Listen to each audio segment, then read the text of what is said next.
C2 Cyber is a disruptive provider of vendor risk management solutions to the enterprise. Its services and platform deliver real-time OSINT or open source intelligence alerting, collaborative dialogue and best-in-class analysis to remediate risks and vulnerabilities rather than merely recording them. Its platform is used for internal and external supply chains and projects, ensuring information leaders know where their data is, why it's there and what risks it faces. Whether you focus on ESG issues, information security or data privacy, the C2 Cyber VRM solutions will enable you to manage and lower risks in your supply chain. I'm pleased to say that I'm joined today by the founder and CEO of C2 Cyber, Jonathan Wood. Jonathan, great to have you. Now, I wanted to start by asking you about vendor risk and why it's an increasingly important aspect of business. So, as you may have seen in the press, there are several examples right now of places where they've lost control of the data or their own business through a vendor or a supply chain attack. In recent past, we've had Maersk or Target as companies where they've suffered a loss due to a supply chain breach, and it's getting even more relevant with data privacy law coming through in more and more countries. So what could befall an organisation that makes light of some of the risks surrounding vendor risk management?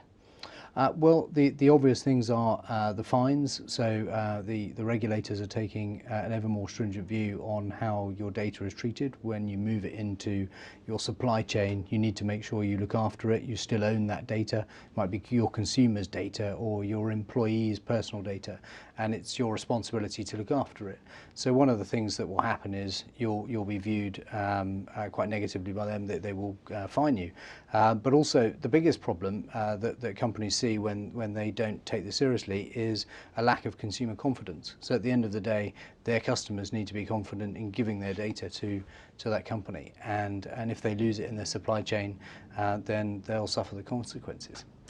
Now, obviously the last year has been extremely unusual. We've been in the middle of a massive global pandemic, but some of these unpredictable changes, both social and economic, can benefit businesses involved in cybersecurity and VRM. Tell us more about that. Well, in our own business at C2, we've seen a lot more business because everyone's working from home, and the lockdowns have caused a bit of a shift, and both in hardware and technological terms, but also how people work.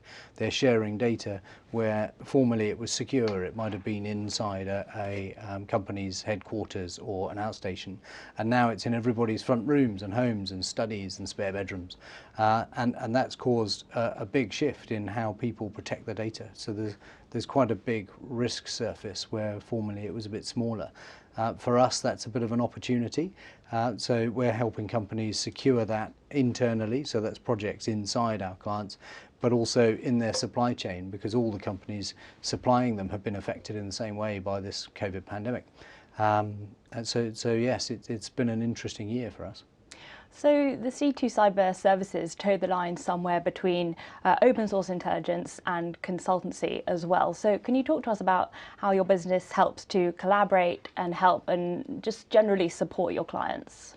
So the key piece for us is trying to balance the effort in protecting your data with the risk the data faces. So you might have 20% of your supply chain or internal projects being high risk, processing customer data or employee data or your intellectual property, and then lots that will process no data. So we focus on the higher risk ones. We try to segment all of those, and then we use a sort of three-legged stool to protect that and assure it. One is open source intelligence, so things that are freely available. Security rating services do this as well, where they can see the outside of the company or the supplier that we're trying to assure. Secondly, we review all of their policies and evidences. So if they have some policies, if they've got certifications about data privacy, we'll review those. And finally, we ask them a lot of questions, and that's tailored to the risk that they pose as well. The difference between us and consultancies is that ours is much more objective. So we're measuring it, we'll put a score against it, we can benchmark the scores against the rest of our database. And so a supplier being assessed on behalf of our client will have a score, and we will know whether they are safer than their competitors. And our clients really like that.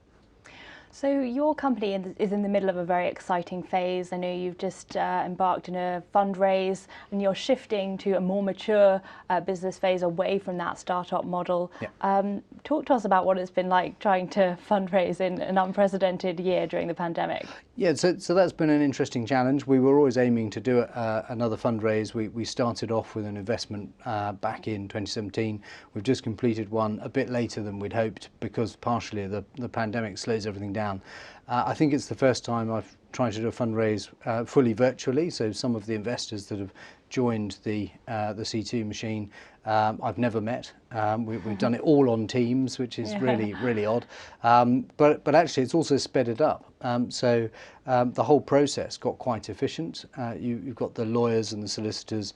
They're on virtual conferences, as are the investors and everyone on my side who are explaining what we do and sales and technology and things. And so it's been quite an exciting ride. It was quite quick. We did it in about 3 months, and we're now recruiting. So we've doubled the size of C2 in the last 6 months. We're about to try and do that again by the end of July. We've moved office, so in a slightly contrarian move, we've got a much bigger office. Interesting that in the interviews for the people joining us now, they've all asked, "Are you going to have an office?" or "Am I going to have to continue working from home?" Because they want to be back in the work environment, I guess, and all working together. So that's quite exciting. So I've just left there to come down to here, and the team is growing. So yeah, it's fun. Yeah, so in terms of your team, how important is diversity and inclusion in terms of your hiring process, and how is your company managing to be an example to some of these themes?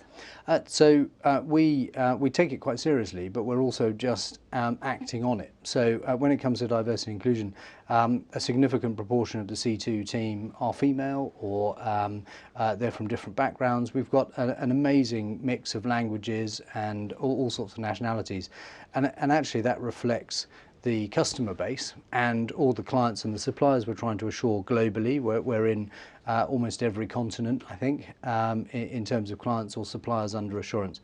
And so it's important for us, simply on business terms rather than anything else, to reflect the nations that we work in.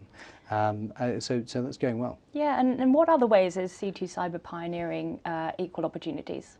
Well, I'm a veteran from the UK forces, and we've got several others in the company as well, including some from other countries.